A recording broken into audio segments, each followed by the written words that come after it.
آج pod cost میں ہمارے مہمان ہیں آئی جی سندھ غلام نبی میمن۔ سندھ پولیس میں اصلاحات کے حوالے سے کیا آپ نے اقدامات کیے ہیں؟ ہمارا جو فنکشن ہے ایز این پولیس ڈپارٹمنٹ میں سب سے امپورٹنٹ ہے انویسٹیگیشن۔ ہم نے کوشش کی ہے کہ انویسٹیگیشن برانچ کو بہتر سے بہتر کریں۔ اس میں ابھی کیپ رکھا ہے 1 لاکھ روپے۔ گورنمنٹ اس میں بجٹ 60 کروڑ روپے رکھے کاسٹ آف انویسٹیگیشن کے لیے، اور یہ سارا پیسہ کراس چیک کے ذریعے سے انویسٹیگیٹر کے پاس جاتا ہے۔ یہ جب بہتر ہوگی تو ہمارا پورا کرمنل سسٹم بہتر ہوگا۔ کیا آپ یہ نہیں سمجھتے شہری جو ہیں وہ تھانوں میں جانے سے کتراتے ہیں، ان کی ایف آئی آر درج نہیں ہوتی؟ میں اس کو ایڈمٹ کرتا ہوں کہ اس طرح سے ایف آئی آر جس طرح سے فوراً کرنی چاہیے۔ ہمارے اینڈ پہ ہم نے 1715 ایک جنرل پبلک کمپلینٹ سے رکھا ہے، اس میں جو بھی کمپلینٹ آتی ہے اگلے دن یہاں پہ ایس پی بھی، ایس ایچ او بھی اور ہیڈ مورر بھی آتا ہے، باقی ایکسپلین کرتا ہے کہ بھئی انہوں نے ان کی ایف آئی آر کیوں نہیں کی ہے۔ اسٹریٹ کرائم کے بعد کراچی کا سب سے بڑا مسئلہ جو ہے وہ منشیات کی فروخت ہے۔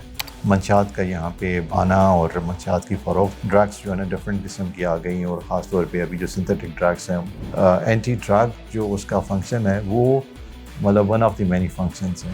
منشیات فروشوں کی سرپرستی کرنے والے پولیس اہلکاروں کے خلاف کیا ایکشن لینے جا رہے ہیں؟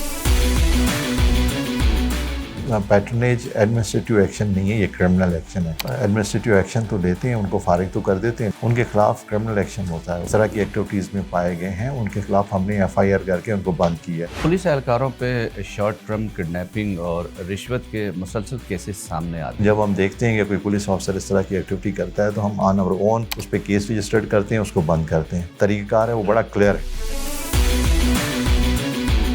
ایک وقت تھا کہ کچے کے ڈاکو جو ہے وہ پولیس ایس ایچ اوز کی پوسٹنگ کراتے تھے۔ اس میں 4 ڈسٹرکٹ آتے ہیں، 2 ڈسٹرکٹ لیفٹ سائڈ پہ سکھر اور گوٹکی ہے، اور رائٹ سائڈ پہ شکارپور اور کشمور ہے۔ پچھلے 1 سال میں 100 سے اوپر ڈاکو مارے گئے ہیں، کوئی 400 کے قریب ڈاکو جو ہیں پکڑے گئے ہیں، اور جن پہ ہیڈ منی تھی یا تو مارے گئے ہیں یا پکڑے گئے ہیں۔ کیا آپ سمجھتے ہیں کہ کراچی جیسے شہر میں 25,000 50,000 ایک موٹر سائیکل سوار کا چالان ہو وہ برداشت کر پائے گا، جہاں غربت زیادہ ہے، مہنگائی زیادہ ہے؟ کسی بھی ایسے بندے کو چالان نہیں کرنا چاہتے۔ ٹریفک وائلیشن کرے گا تو پھر چالان ہوگا۔ پولیس کا افسر کھڑا ہو کے چالان کر رہا ہے، ہم چاہتے ہیں کہ یہ ختم ہو۔ یہ ہمارے کیمراز یہ لگنا شروع ہو جائیں گے، ان کیمراز کے ذریعے سے ہم انفورسمنٹ ہے وہ کریں گے۔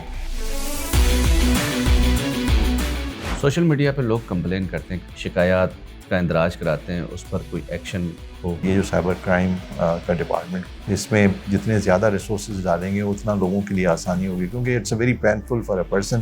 دنیا بھر میں زیادہ تر 8 گھنٹے ڈیوٹی ہے پولیس جوانوں کی، یا آفیسر جو ہیں وہ 8 گھنٹے ڈیوٹی کرتے ہیں۔ آپ کب سندھ میں 8 گھنٹے ڈیوٹی کرنے جائیں گے؟ ہیومنلی پاسبل ڈیوٹی ہے، اور اگلا بندہ پھر جا کے تھوڑا ریلیکس بھی ہو جائے، اس کو ہفتے میں 1 دن کی چھٹی بھی ملے، وہ پیس آف مائنڈ پھر انسان کو ملتا ہے، اور اپنی ڈیوٹی پہ آئے گا تو تھوڑا سا خوش دلی سے کام کرے گا۔ 12 گھنٹے بٹھائیں گے تو نیچرلی وہ پھر چچڑا بھی ہوگا، بدتمیزی بھی کرے گا۔ ہیومن نیچر ہے کہ آپ اگر آرام نہیں کریں گے تو پھر ہیومن انٹریکشن ہے وہ اتنا اچھا نہیں ہوتا، تو ہم چاہیں گے کہ ان کو 8 گھنٹے پہ کریں۔ پولیس اہلکار جو ہیں وہ 8 گھنٹے کی ڈیوٹی کے لیے تیار رہیں۔ آئی جی سندھ کی جانب سے یہ خوشخبری سنائی گئی ہے۔